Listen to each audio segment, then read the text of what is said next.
Hey guys, Troll 9002 here, Danielle. Happy Father's Day to all the wonderful fathers out there, especially mine. I've already got all his stuff wrapped and ready. And we're going to have a really good day tomorrow. And I wrote this story a couple days ago. It's just between work and so many things going on. I just been slacking. I'm sorry, guys. But I call it Moon Cat. And this story is based on a dream that I had early Friday morning, sometime after 5 o'clock in the morning, because that's when I finally stopped tossing and turning.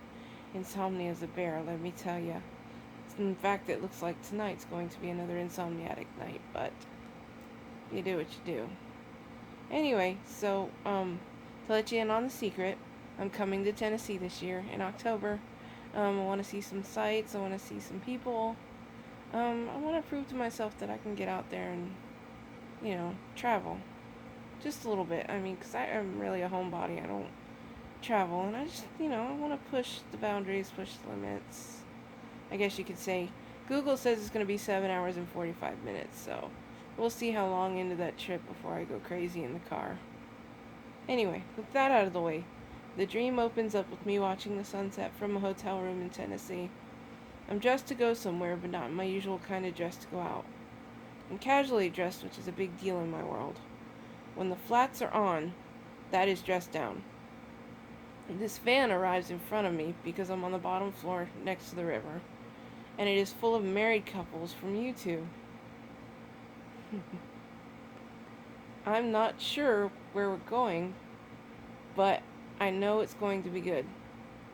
And suddenly, I climb into the van, and suddenly, the van shifts into warp speed, and boom, we're at our destination. I'm not sure where we are, but it's an amusement park. Not like Disney, but it's more stationary.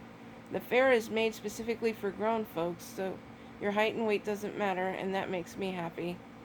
The lights burn bright and steady, not flashy, which is pretty against the darkness of the starry night sky. And I don't worry about any issues with the lights. Anyway, so all the people I arrive with, all the couples, split off to go ride the Tunnel of Love rides, and ones where you cuddle up together and hold on and get scared and all that other stuff. Whatever, I know I'm on my own. I don't need no one. It's all good. So as I'm walking around, I'm trying to pick a ride that I'd never do in Florida, just because I'd be so scared, when all of a sudden this thing catches my eye and strikes my fancy. It's one of those ball things attached to bungees that flings you off and up into the sky and then back down like a slingshot. And there's a long line, but I'm willing to wait. As I'm getting closer to the front of the line, people keep chickening out, but I got this. The whole time I was standing in line, I was staring the thing down. That's what I do to learn how it works and what to prepare for just by watching it. I notice with big people like me, it seems to launch a little bit higher into the sky than with the smaller people. Hey, it's more of a thrill, right? So far, I'm the biggest person in line to try this, but no height or weight restrictions. And so, I finally get to the ball, and I climb in, and it's very roomy and really nothing to hang on to, so no oh shit handle, or nothing. I find that weird as they are about to close the door and lock me, and I hear, "Wait a minute!" And I'm like, okay, what's going on here? And here comes my friend Ashley into the pod. And they strap him in and buckle him down. And they close the pod up and tell us to get ready. And so one last, "Are you ready?" And we're both screaming, "Let her rip!" And so they count down 3, 2, 1, and boom! We fly off into the sky. Except we just keep flying forward. There's no pullback. And we keep going and going and going straight up into space. And this is an open air pod, so the air is getting thin and we start freaking out because we can't breathe. And we're not attached to anything, so when we fall back down to earth due to gravity, we're toast.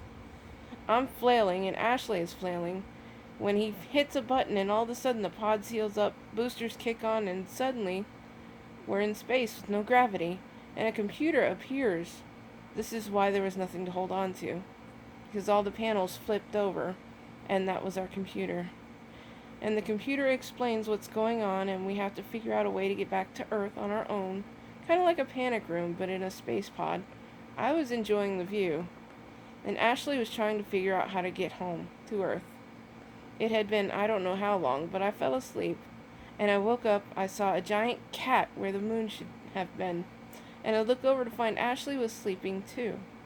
And I didn't want to disturb him, so this giant cat slaps the pod like it's a big ball of yarn, and the jerk of the pod going the opposite way it was coming wakes up Ashley, and he looks at me and says, "What's going on?" I told him, "You wouldn't believe me if I told you, but we just got slapped by a giant gray-colored cat. I'm not sure if it was my cat or your cat, but it slapped us like a giant ball of yarn, and we seem to be heading back to Earth. Will you enjoy the view this time?" And he said, "Yeah." And he did. He had his window, and I had mine. And steady, we head back to Earth, kind of Star Trek window style, where all you see is stars going by, and all of a sudden, we encounter aliens that are attacking our pod, and we thought we were powerless to fight back, and we were going to die. But then the computer in the pod gives us a clue how to handle it. It's a music riddle. What type of songs do the planets play? I freak out for a minute, and I stop, and I think, and I look over at him, and he's cool as a cucumber. "I don't know," he calmly says. Bam! It popped into my head. "Neptunes!" "Correct," says the computer, and all of a sudden a bunch of buttons pop out and a joystick. It's a ginormous video game. Ashley hops up out of the chair and says, "Hey, this is a giant version of Galaga." And he takes over, showing his strategy and brain power of video games, and in no time flat he defeats the evil bugs trying to attack our pod. And by the time the battle was over, we had reached the outer limits of Earth, and the pod started to glow. And so we sat down in our respective seats, buckled in for the bumpy ride ahead, and the thing we both forgot is, how are we going to land safely? We are having the same problems the lunar modules have. If we hit the ocean, we will plummet to the bottom and not survive. If we hit anything else, we will not survive, but we will make nice metal pancake or a coin. And so we look at each other and we both start freaking out again. Only this time, I accidentally sit on a button, but I didn't realize it. And I looked at him and said, "Well, the perspective here is grim, no matter how you look at it. But the positive thing is we got to see space, and you got to play a giant version of Galaga, and I got to adventure with a good friend. And now all we can do is pray."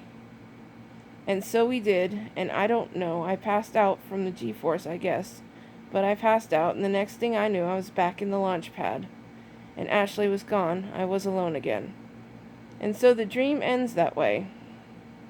Another thrill lived, and still this cold, dead heart of mine remains.